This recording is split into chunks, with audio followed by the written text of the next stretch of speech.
Hey guys, if you're a part of our Patreon, then you already know we've moved a pivotal piece of our Axanthic project along and is no longer here.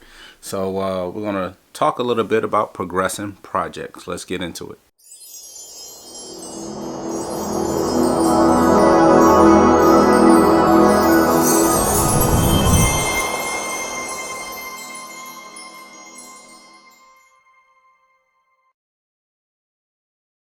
Hey guys, what's going on? Will here, Flawless Crested Geckos, coming to you guys with another video. In this one, we want to talk a little bit about moving your projects along, making progress.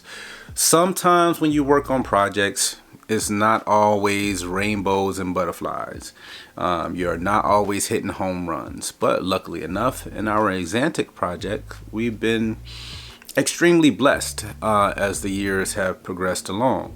Earlier on this week, we decided to move Reaper. Yes, the infamous Reaper, our 60-gram Axanthic breeder. This is one of them. So why would we make a choice to move that male? Why wouldn't we hold on to that male? Why? So here's to give you guys perspective. We've been working that project for a very long time. We have several males in that project, several females. We're going so many different directions, and honestly, yeah, he could have hung around another year, 2 years, or just kind of just sat around and chilled, but we wanted to also show you guys how to strategically move forward. We already have actually several of his sons that probably not this year, but they'll be coming up, in the years after to be breeders. But once you start, for instance, it's like, I hate using that word, but it's like a pyramid. You're chaining everything together in that foundational like lineage tree. And if everything stems from Reaper or Gotti or Pandemic or any of these males, if everything from that project is always stemming from that same male, you're no longer going to really diversify the genetics behind it, as far as different genes may be coming from different areas. Everything is, for the most part, is still going to come back to that same source. So you may run into some fundamental, I wouldn't say ethical issues, I would say fundamentally challenge issues, where you have a 3 generation removed from Reaper, 4 generation removed from Reaper, male and female, and you're looking to pair, and we probably would not pair those two just because we have so many other options. Reaper is not related to Pandemic is not related to Gotti, and we kind of wanted to stay in that lane only because all the work out there has already been done. A lot of people frown upon inbreeding in any sense of the word. But we like to be devil's advocate, and we don't like to push you one way or the other. This is just the practice of what we go by, and here we follow our lineage, we track our lineage.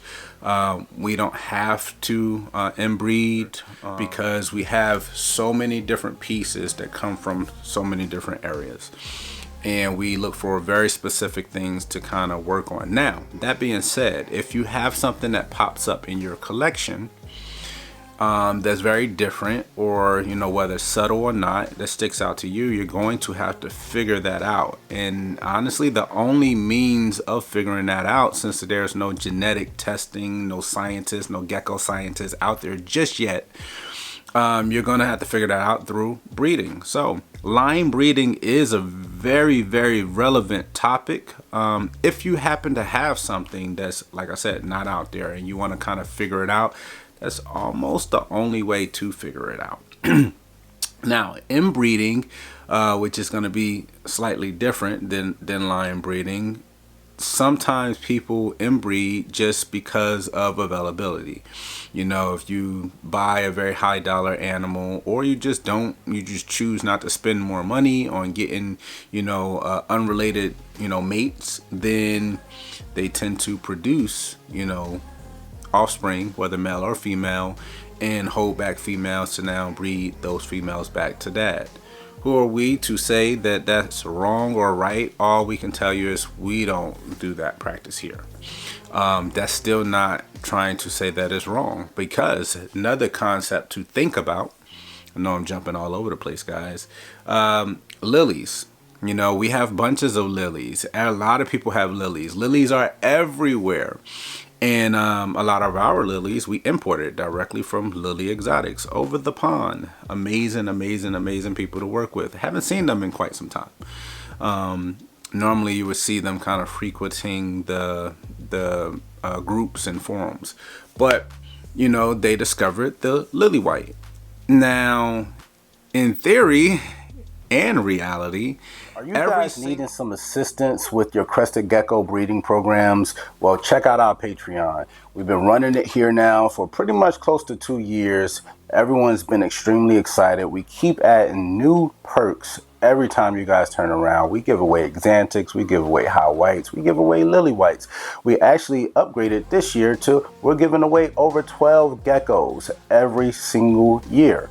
That averages out to at least a gecko a month, and we've been doing over that. So you are not going to want to miss becoming a part of the Flawless Crested Geckos Patreon family. There's 2 tiers. There's a $50 tier and there's a $100 tier. You get all your funds back in the form of Flawless Crested Gecko savings account. You can take advantage of having 5% additional off by being a Patreon member, as well as having year-round free shipping.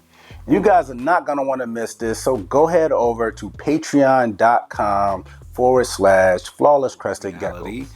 Every single one of the lily whites in the world at this point, especially here in the United States, all stem from one lily white. Obviously, they're generations upon generations upon generations removed from the very first lily white, but they're all related.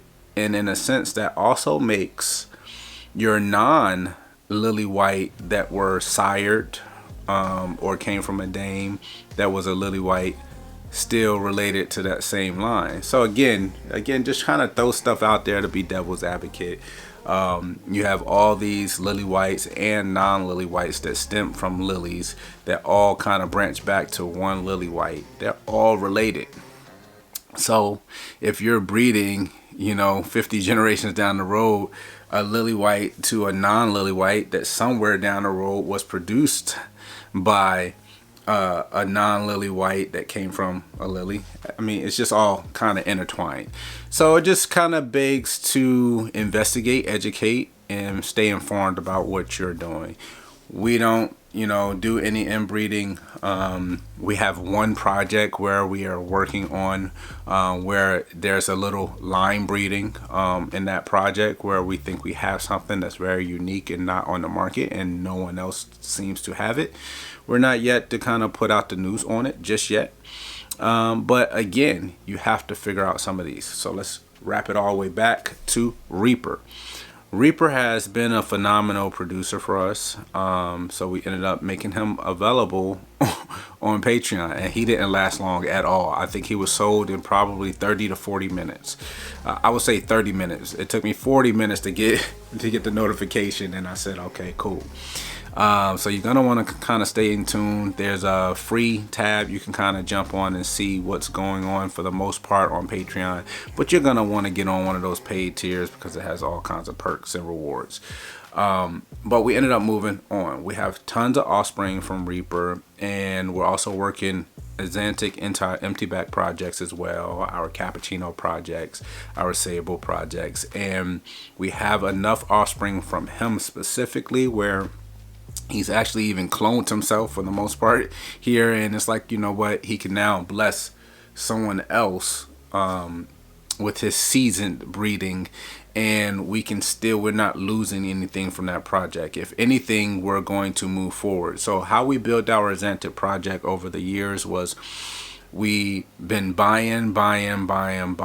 And the reason behind taking all these steps is because we wanted to make sure that we strategically purchased where we needed, where we had males, several different males that were completely unrelated, or at least unrelated in the first 4, 5, 6 generations.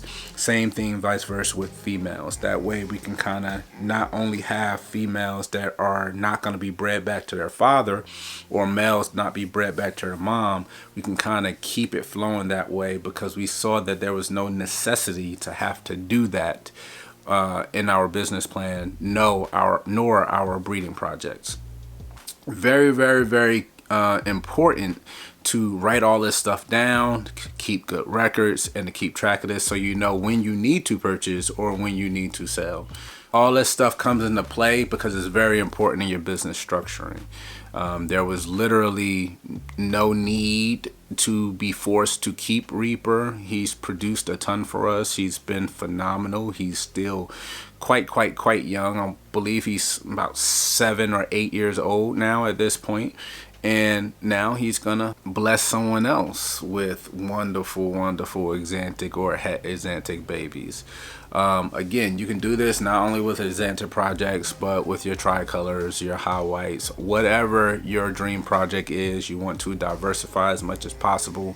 At the same time, when you're adding females or males, make sure that they have certain attributes or traits or genes that you are wanting to add into your projects, and a lot less or void of the genes you don't want to bring into your projects. I think Crested Geckos are at a level right now where, besides price, you're really not forced to work with certain genes in certain projects if you really don't want it. A great example is Robbie's Reptiles. The bro, he's a good buddy of ours here at Flawless. You know, he's a spot snob, and I love it because that's his lane. You know, we work with spots and we're still friends. So again, it just shows you how the community can kind of work together despite their differences or differences of opinions. But with him, he definitely don't like spots, especially on his patterned and projects. All his projects other than a Super Down project, he does not like spots in, which means that he can kind of go out there and seek certain purchases, key purchases, and make sure that those purchases are void of any spots, as well as spots in their lineage, which for him would influence him not to complete a purchase no matter how much he may like a gecko that he's interested in. Again, you have to set yourself guidelines, and that's a great way to kind of round this off in this video. That's a great way to set up your goals, your business plan, your standards on how to move forward and how to progress your projects. Anyway, it's Will, Flawless Crested Geckos, and we out.